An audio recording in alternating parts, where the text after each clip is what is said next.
Buenos días. En este podcast hablaremos sobre la reparación a las víctimas en Colombia, un análisis desde el sistema interamericano de derechos humanos y en el derecho penal internacional.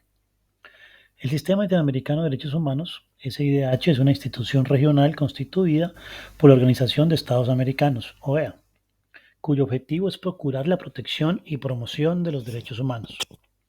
Encontramos que la Corte Internacional de Derechos Humanos es un órgano que tiene una función jurisdiccional en su artículo 63 de la Convención Americana, que establece el pago de una justa indemnización a personas que se les haya violado los derechos humanos, como lo cita Thomas M. Antowiak en su artículo La Corte Interamericana de Derechos Humanos y sus reparaciones centradas en la víctima.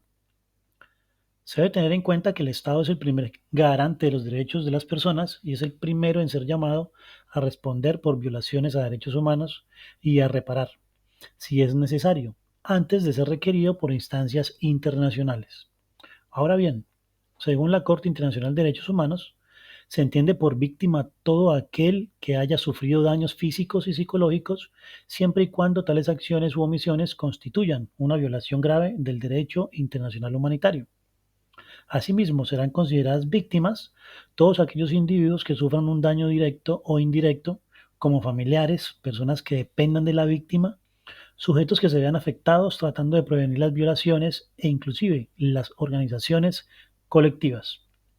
Citando a Claudio Nash Rojas en su libro Las reparaciones ante la Corte Interamericana de Derechos Humanos, la reparación es el término genérico que comprende las diferentes formas como un Estado puede hacer frente a la responsabilidad internacional en la que ha incurrido.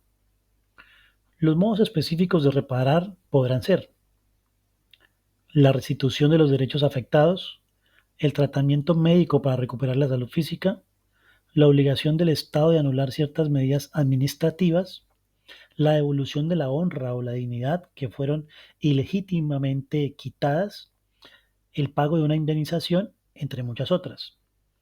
Vamos a poner un ejemplo. En el caso de las masacres de Ituango en el 2006, la Corte dispuso una compensación pecuniaria según el valor del ganado perdido, un valor que no había sido acreditado. La Corte entraría a reparar lo que ya había sido reparado por medio de la jurisdicción contenciosa administrativa, teniendo en cuenta que la intención no es el enriquecimiento ni empobrecimiento de la víctima. Otra forma de reparación es realizar actos de conmemoración, los cuales tienen el claro objetivo de evitar la repetición de hechos lesivos y de despertar la conciencia de la sociedad. Como ejemplo, tenemos en el caso de la masacre de Mapiripán en el 2005, la misma Corte le ordenó al Estado la creación de un monumento apropiado y digno en conmemoración de las víctimas de la masacre.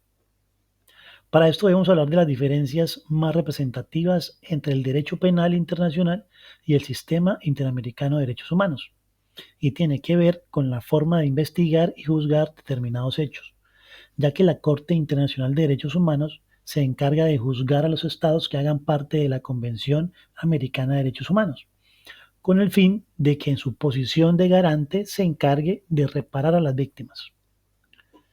En el Estatuto de la Corte Penal Internacional se dispuso la creación de un fondo fiduciario que beneficia a las víctimas en términos de reparación. Ahora bien, vamos a hablar de Colombia. ¿Qué pasa con las víctimas en el proceso de negociación de la paz con las FARC-EP?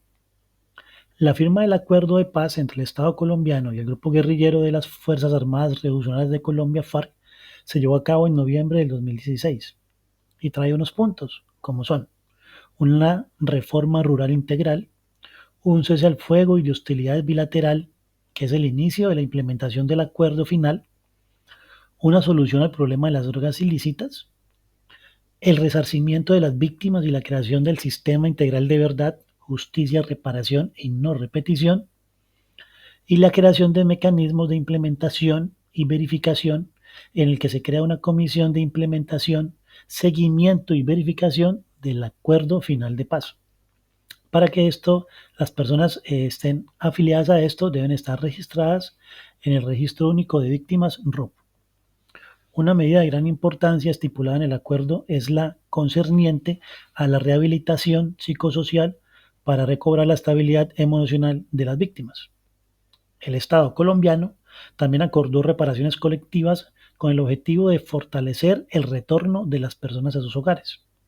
También se habla de una indemnización como una compensación por todos los daños o perjuicios que puedan ser valorados de forma económica y que sean producto de la vulneración. De esta manera, la Corte Internacional de Derechos Humanos condenó a Colombia a reparar a las víctimas por el caso de la masacre de La Rochela, ya que las reparaciones no corresponden desde ningún punto de vista a los criterios de rehabilitación, satisfacción y garantías de la no repetición.